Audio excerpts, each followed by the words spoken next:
Next देखो बेटा, AC through a capacitor.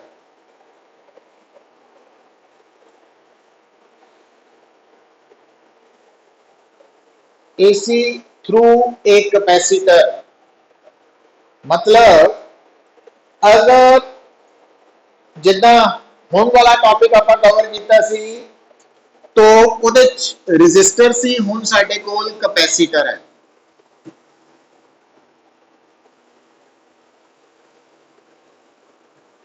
और इस कैपेसिटर की कैपेसिटेंस की वैल्यू सी है। और इस कैपेसिटर के अक्रॉस जिहड़ी असी सोर्स ऑफ ईएमएफ अप्लाई की है वो केड़ी है? Alternating source of EMF. तो मान लो ये जिहड़ी सोर्स ऑफ ईएमएफ है ई नॉट साइन ओमेगा टी। तो मान लो कैपेसिटर के अक्रॉस जिहड़ी वोल्टेज अप्लाई की है वो ई नॉट साइन ओमेगा टी है। अच्छा बेटा, हुण थानू याद होएगा जदों आपां करंट इलैक्ट्रिसिटी का टॉपिक पढ़ रहे सी, स्टैडी करंट है ना, तो उत्थे थानू दस्सिया सी क्योंकि उहदे च कुछ न्यूमेरिकल्स आए सी जिहदे च कैपेसिटर कनैक्टेड सी रजिस्टर दे नाल। तो उत्थे थानू दस्सिया सीगा कि कैपेसिटर च स्टैडी करंट पास नहीं हुंदा है ना। क्यों नहीं हुंदा, हुण उहदा जवाब भी मिलेगा सानू इत्थे। पर हुण अगली गल देखिए कि बेटा जदों कैपेसिटर के अक्रॉस असी वोल्टेज अप्लाई की है अल्टरनेटिंग वोल्टेज, तो at any time alternating voltage की वैल्यू ई है। हुण जदों भी कैपेसिटर के अक्रॉस वोल्टेज अप्लाई होएगी तो कैपेसिटर चार्ज हो जाएगा और चार्ज कैपेसिटर की प्लेट्स के ऊपर चार्ज आएगा। तो मान लो जदों कैपेसिटर के अक्रॉस जो अल्टरनेटिंग वोल्टेज अप्लाई हो रही है उसकी एट एनी टाइम वैल्यू है ई, इंस्टेंटेनियस वैल्यू ई है, तो उस वक्त कैपेसिटर के प्लेट्स से चार्ज क्यू होएगा है क्यू। हम क्यू सी ते वोल्टेज का की संबंध है? Q is equal to C V. First unit का रिजल्ट वो याद होना चाहिए। ਇਹਦਾ मतलब ਜਦੋਂ कैपेसिटर के अक्रॉस अल्टरनेटिंग वोल्टेज अप्लाई करांगे तो अगर उस वक्त अल्टरनेटिंग वोल्टेज की इंस्टेंटेनियस वैल्यू ई है तो उस वक्त कैपेसिटर की प्लेट्स से चार्ज क्यू सीई होएगा, सीवी वाले फार्मूला। अच्छा, और ई की वैल्यू बेटा ई नॉट साइन ओमेगा टी है ना। हुण इसका मतलब अगर कैपेसिटर के अक्रॉस अल्टरनेटिंग वोल्टेज लगाई जाएगी तो कैपेसिटर की प्लेट से चार्ज पैदा होएगा। पर अगली गल सुनो पुत्र, जेड़ा ये अल्टरनेटिंग वोल्टेज करके चार्ज पैदा हो रहा, ये जेड़ा चार्ज है ना ये कांस्टेंट नहीं है। क्यों नहीं है? क्योंकि टाइम के नाल जदों साइन ओमेगा टी की वैल्यू चेंज होनी है, जिदा जिदा टाइम चेंज होना तो टी के चेंज होने नाल साइन ओमेगा टी की वैल्यू चेंज होने नाल क्यू भी चेंज होएगा। मतलब कैपेसिटर की प्लेट्स के ऊपर जिहड़ा चार्ज पैदा होया ड्यू टू अल्टरनेटिंग वोल्टेज वो कांस्टेंट चार्ज नहीं है, वेरिएबल चार्ज। तो इसका मतलब इस चार्ज की वेरिएशन करके करंट आएगा और करंट और चार्ज का की संबंध है? D Q by D T.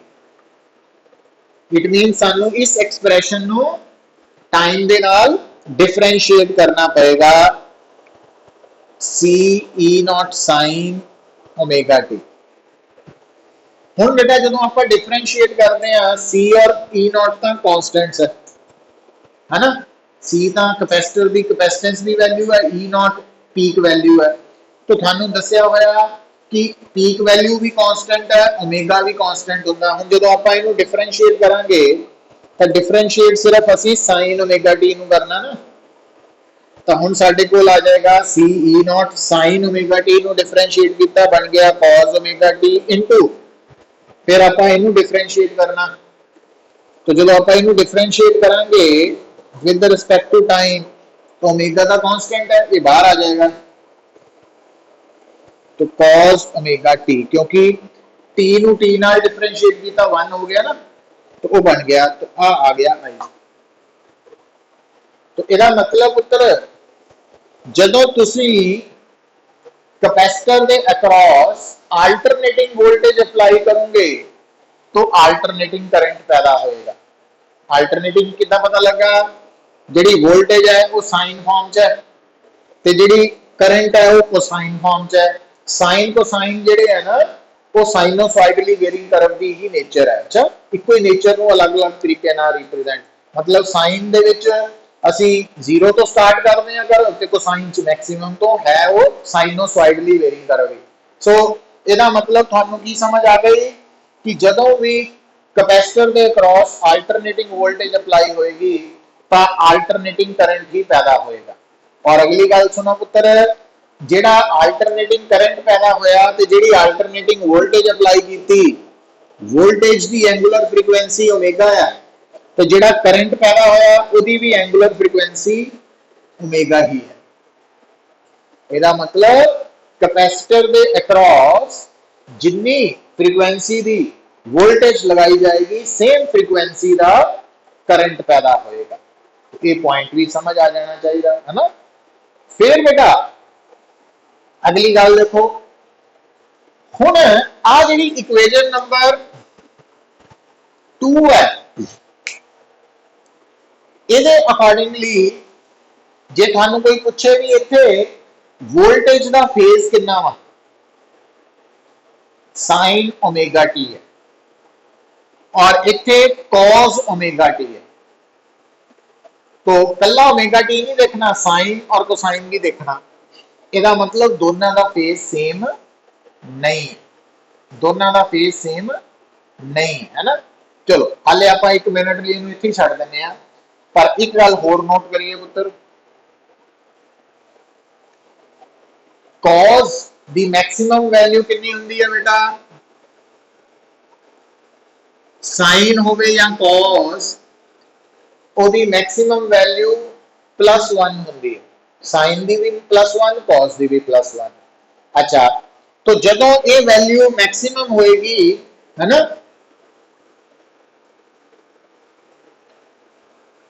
तो उस केस जदों आ वैल्यू मैक्सिमम होएगी तो आ भी मैक्सिमम होएगी, और alternating current the maximum value नु की कहते हैं आपां, पीक वैल्यू आई नॉट। तो देयरफॉर इक्वेशन 2 बिकम्स, मतलब आपा की करना, cos ओमेगा टी नु की लेना +1, तो फिर आई नु की लेना आई नॉट, तो I naught is equal to omega C E naught, यही बन जाएगा है ना।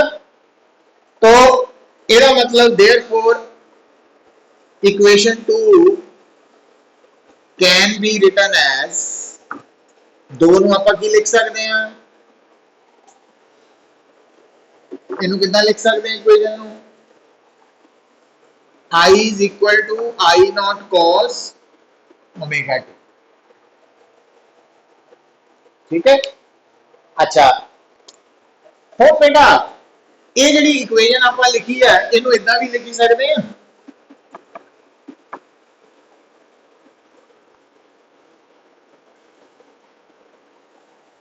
+90 डिग्री लिख सकते हैं, sign A plus B, sign A cos B plus cos A sine B, है ना, इधर लिख सकते ना।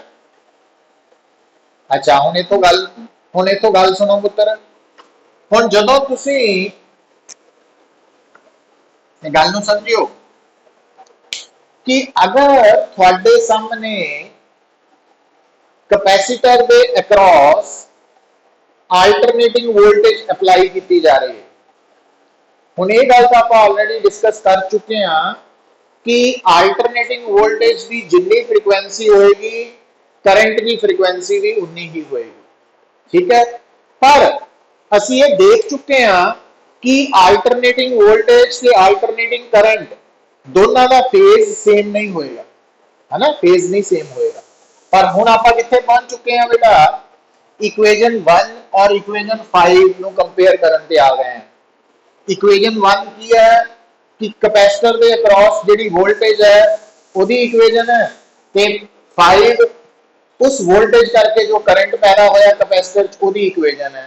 हुण एक्चुअली तो आ कॉस फॉर्म च सी, पर आपां कॉस नूं साइन च कन्वर्ट कर लिया ना। हुण दोनों का फेज डिफरेंस लभना सौखा,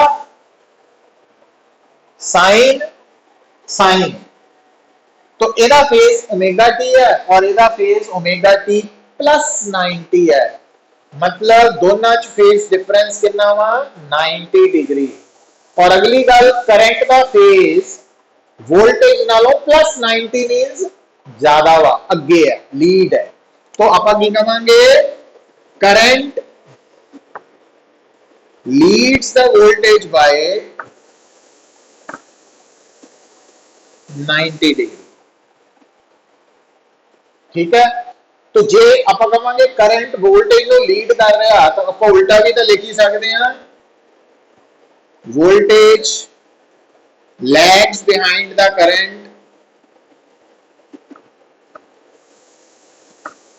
बाय 90 डिग्री, इतना भी कह सकते। तो रजिस्टर के केस बेटा तुसी की देखा सी कि रजिस्टर के केस वोल्टेज और करंट इन फेज सी, पर कैपेसिटर के केस की देखा current leads the voltage by 90 degree, है ना, या वोल्टेज ते करंट कितना फेज डिफरेंस है 90 डिग्री का, और वोल्टेज करंट तो 90 डिग्री बिहाइंड है, करंट अगे है ना। इहदा ग्राफिकली भी आपां रिप्रेजेंट करांगे, तो ये पॉइंट नूं भुलना नहीं। हुण जिद्दां कैपेसिटर है, कैपेसिटर सी सी कैपेसिटर सी, करंट अगे है ना, इदा याद रखा जा सकता, करंट वोल्टेज नालों अगे है कैपेसिटर के केस सी, तो कैपेसिटर का सिंबल सी है ना, तो सी करंट, करंट अगे है, इदा याद रखने का तरीका। नाउ हुण बेटा इत्थे तक किसी को कोई डाउट नहीं? हुण देखो भाई, हुण हुण जिहड़ी अगली गल आपां करन लगे हैं पुत्र, वो है, लिसन बड़े ध्यान नाल समझियो,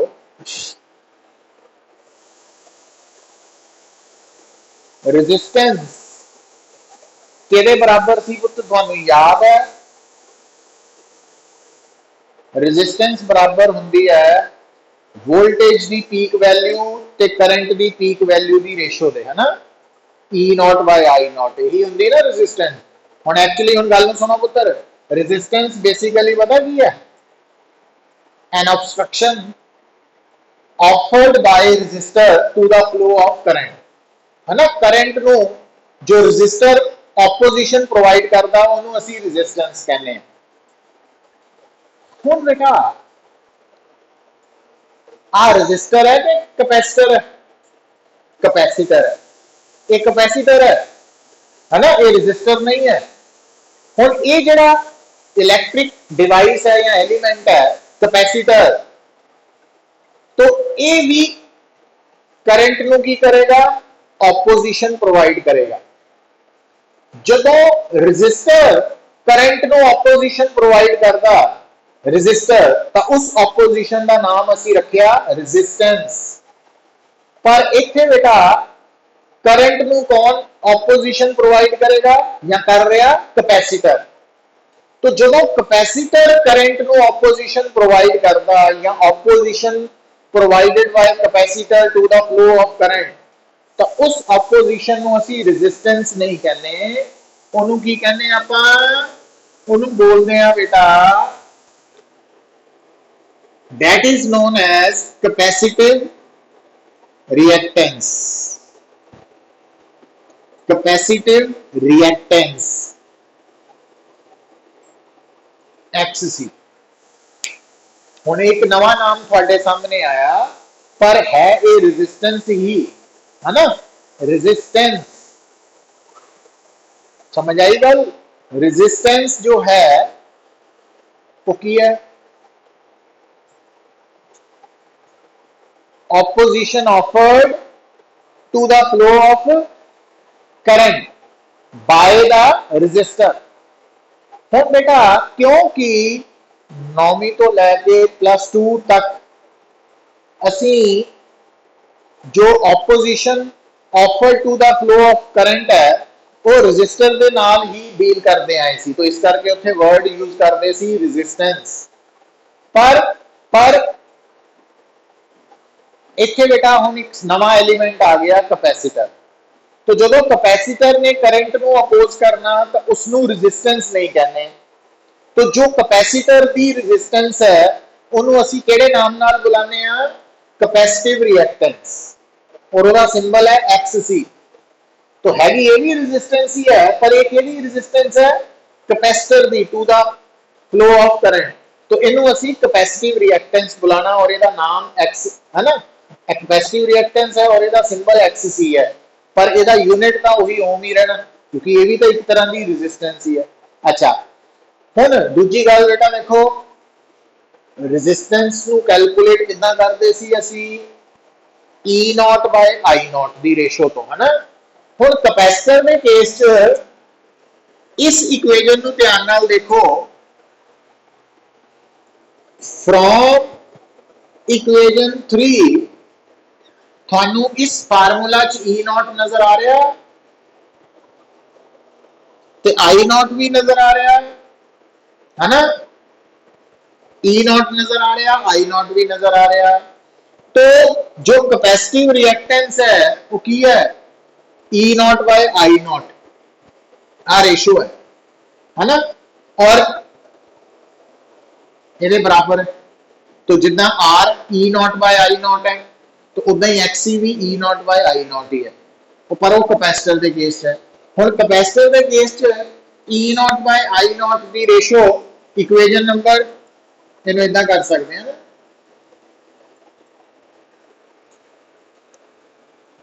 यूजिंग इक्वेशन 3। तो अगर आप I0 की वैल्यू इतने पुट करिए तो E0 कटिया गया, तो XC के बराबर हो गया 1/ωc।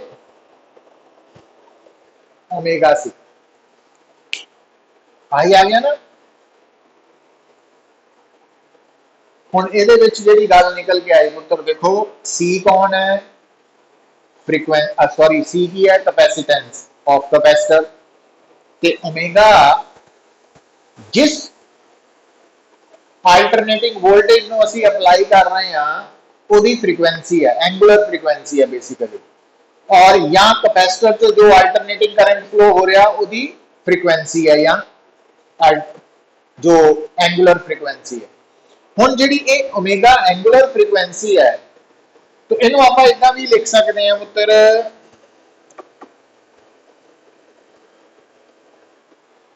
ओमेगा नु 2π भी लिख सकते हैं। न्यू की है? जो कैपेसिटर के अक्रॉस असी अल्टरनेटिंग वोल्टेज लगाई है उसकी फ्रीक्वेंसी है न्यू, और उस वोल्टेज करके जो अल्टरनेटिंग करंट कैपेसिटर चो पास कर रहा उसकी फ्रीक्वेंसी है न्यू, सेम ही होती है ना। तो हुण जिहड़ी गल बेटा तुहानू समझ होनी चाहिए है, रजिस्टर के केस मैं तुहानू की दस्सिया सी कि किसी भी रजिस्टर की गिवन रजिस्टर की रेजिस्टेंस की वैल्यू इस गल पर डिपेंड नहीं करती कि उस रजिस्टर चो पास करने वाला करंट किस फ्रीक्वेंसी का, वो घट फ्रीक्वेंसी हो ज्यादा हो, तो रजिस्टर की रेजिस्टेंस फिक्स्ड है ना, वो फ्रीक्वेंसी पे डिपेंड नहीं करती, लिखिया सी ना आपां। पर जो कैपेसिटर की रेजिस्टेंस है जिन्हों असी कैपेसिटिव रिएक्टेंस कह रहे हैं आज तो बाद, कैपेसिटिव रिएक्टेंस फ्रीक्वेंसी पे डिपेंडेंट है। मतलब कैपेसिटर ने अपने विचों लंघ रहे अल्टरनेटिंग करंट नु ज्यादा अपोज करना कि घट अपोज करना, इसका फैसला फ्रीक्वेंसी ऑफ करंट पे भी डिपेंडेंट है। और तुसी साफ देख रहे हैं कितना डिपेंडेंट है, जिन्नी ज्यादा फ्रीक्वेंसी का करंट कैपेसिटर चो पास करेगा तो उन्नी एक्स सी घट होएगी, इनवर्सली है ना। मतलब कैपेसिटर हाई फ्रीक्वेंसी करंट्स नु घट अपोज करता है ना, घट अपोज करता। तो जेड़ा स्टैडी करंट होंदा डीसी लिखाया थी ना, डीसी की फ्रीक्वेंसी कितनी है, जीरो लिखाई थी। तो जेड़ा डीसी है ना स्टैडी करंट ओदी फ्रीक्वेंसी जीरो है। तो डीसी लई जदों फ्रीक्वेंसी जीरो है तो एक्सी की बन गया 1/0 मीन्स इनफिनिटी। इनफिनिटी मतलब कैपेसिटर जेड़ा वा वो स्टैडी करंट नु अपने चो पास करना बिल्कुल भी अलाउ नहीं करता, ब्लॉक कर लेंदा उन्हें। Capacitor blocks DC steady current, ठीक है। ਉਹਦਾ ਕਾਰਨ ਕੀ ਹੈ ਕਿ ਜਿਹੜਾ ਕਪੈਸਿਟਰ ਦੀ ਰੈਜ਼ਿਸਟੈਂਸ ਹੈ ਜਿਹਨੂੰ ਅਸੀਂ ਕਪੈਸਿਟਿਵ ਰਿਐਕਟੈਂਸ ਦੇ ਨਾਮ ਨਾਲ ਬੁਲਾਣਾ, तो कैपेसिटिव रिएक्टेंस फ्रीक्वेंसी डिपेंडेंट है। कितना डिपेंडेंट है बेटा, इनवर्सली प्रोपोर्शनल है। सो ਇਹਦਾ मतलब अगर तुसी एक्स सी ते फ्रीक्वेंसी च ग्राफ प्लॉट करते हैं तो ये ग्राफ क्योंकि फ्रीक्वेंसी दे इंक्रीज करने नाल एक्सी घटेगी, तो ये ग्राफ इतना आएगा, है ना, इनवर्सली है। और नाल थानू पता लग चुका कि फॉर स्टैडी करंट, जेड़ा स्टैडी करंट है और डीसी जिन्हों कह देने हैं, इहदी फ्रीक्वेंसी क्योंकि जीरो है तो एक्स सी 1/0 मतलब इन्फिनिटी हो गया ना। मतलब कैपेसिटर ब्लॉक्स डीसी भी, कैपेसिटर अपने चो डीसी करंट नु स्टैडी करंट नु पास करना अलाउ नहीं करता। मतलब डीसी करंट बिल्कुल भी कैपेसिटर चो पास नहीं करता। मतलब कैपेसिटर जेड़ा वा डीसी करंट लई ओपन सर्किट है, ओपन सर्किट का रोल प्ले करता। तो ये पॉइंट्स नोट कर लेने तुसीं। सो इत्थे तक समझ आई बेटा अर्शिया गर्ग?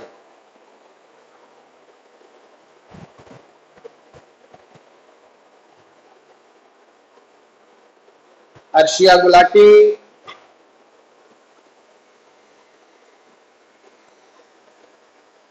हरजशन,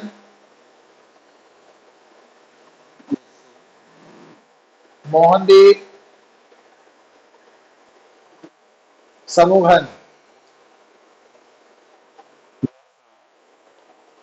देखो बेटा नोट करो, हुण तक की जिहड़ी डिस्कशन आपां कीती है वो की है कि एक तां लिसन ध्यान नाल सुनियो, एक तां जो कैपेसिटर है उहदे अक्रॉस जदों भी अल्टरनेटिंग वोल्टेज अप्लाई की जाएगी अल्टरनेटिंग करंट फ्लो करेगा। उस अल्टरनेटिंग करंट की फ्रीक्वेंसी अल्टरनेटिंग वोल्टेज की फ्रीक्वेंसी के बराबर होएगी। दूजी गल, अल्टरनेटिंग करंट ते alternating voltage they which phase difference आएगा 90 डिग्री का, और कितना आएगा, Leeds the voltage by 90 degree. Current voltage नु लीड करेगा 90 डिग्री, है ना। और फिर बेटा जो कैपेसिटर दी रेजिस्टेंस है जिन्हों असी कैपेसिटिव रिएक्टेंस बोलते हैं एक्स सी, उन्होंने कैलकुलेट करने का फार्मूला 1/ω_c है या 1/2π_µc है। और न्यू की लेना, जिस फ्रीक्वेंसी दी वोल्टेज या करंट फ्लो हो रहा वो फ्रीक्वेंसी है न्यू, है ना। ते सी कैपेसिटेंसी है। सी दा एसआई यूनिट थानू पता ही है, फैराड हुंदा। पर एक्स सी कैपेसिटिव रिएक्टेंस दा यूनिट की है एसआई, ओम। याद रखो कैपेसिटिव रिएक्टेंस बेसिकली की है, रेजिस्टेंस ही है ना, offer to the flow of current by the capacitor. इस करके एक्स सी जेड़ा सिंबल है ओदा रेजिस्टेंस, ओदा यूनिट एसआई यूनिट ओम है, जबकि कैपेसिटेंस दा एसआई यूनिट जो है वो की है, फैराड है। तो ये फर्क है दोनों, ध्यान नाल मिक्स ना कर लियो।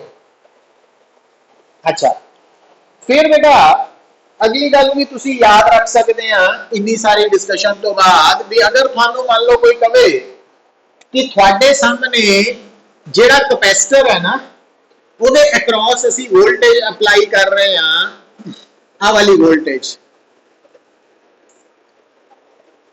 आ वोल्टेज अप्लाई कर रहे हैं, तो ये जेड़ा करंट पैदा होएगा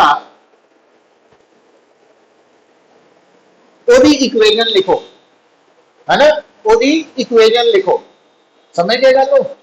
ਤਾਂ ਉਹਦੀ ਇਕੁਏਸ਼ਨ ਕੀ ਹੋਏਗੀ, I naught sin प्लस 90, याद रखना। पता लगी गल क्यों लिखा है, इतना लिख पाए क्योंकि सानू रिजल्ट याद है कि कैपेसिटर दे विच करंट दी फेज हमेशा वोल्टेज नालों 90 डिग्री ज्यादा होगा, है ना। तो जे मान लो आ कॉज है 100 पाई की, तो ये भी कॉज, ठीक है, तो वो 90 प्लस कर देना जितना भी फेज है ना वोल्टेज का। तो जे करंट दिता वा तो फिर वोल्टेज का फेज -90। हम जिदा मान लो थानू कोई कहे कि कैपेसिटर के केस, कैपेसिटर के केस करंट है I not sine omega T. Capacitor के केस अगर करंट है I not sine omega t तो वोल्टेज की होएगी E not sine omega T -90। पता क्यों लिखा -90?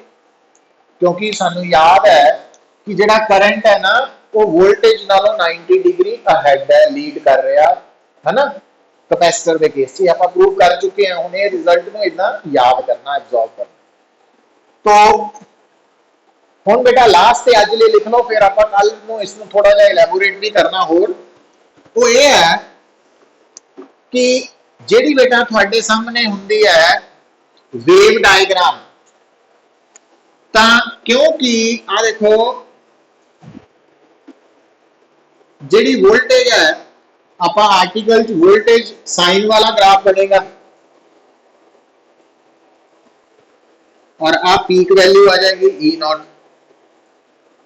तो जिहड़ा करंट वाला ग्राफ है वो आप नहीं सी लिखिया I is equal to I naught cos omega t. तो इसका मतलब जिहड़ा करंट वाला ग्राफ आएगा वो इदा आएगा, मैक्सिमम तो स्टार्ट होएगा,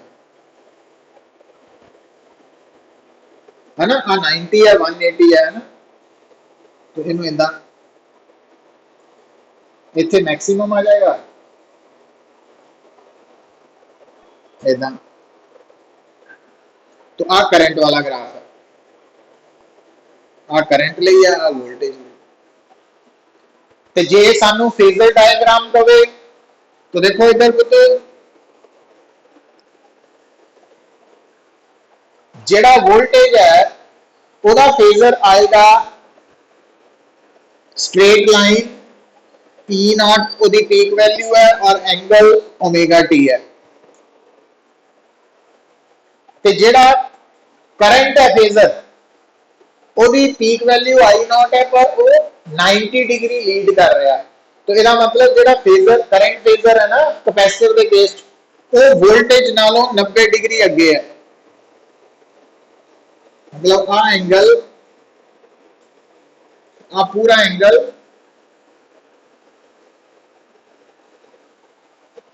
समझ आएगा। तो ये फेजर डायग्राम है और ये वेव डायग्राम है कैपेसिटर के केस। तो ये टॉपिक बड़ा इंपॉर्टेंट है, कल इंडक्टर बारे भी गल करांगे आपां, तो काफ़ी इंपॉर्टेंट पोर्शन है। तो हाले आपां इहदे बारे स्टार्ट ही कीता काम, तो ये न्यूमेरिकल्स भी कोई मुश्किल नहीं है, बट कंसैप्ट नूं समझांगे भी कहना की चाहते हैं ना इहदे विच आपां। तो इत्थे तक बेटा आज क्लीयर है।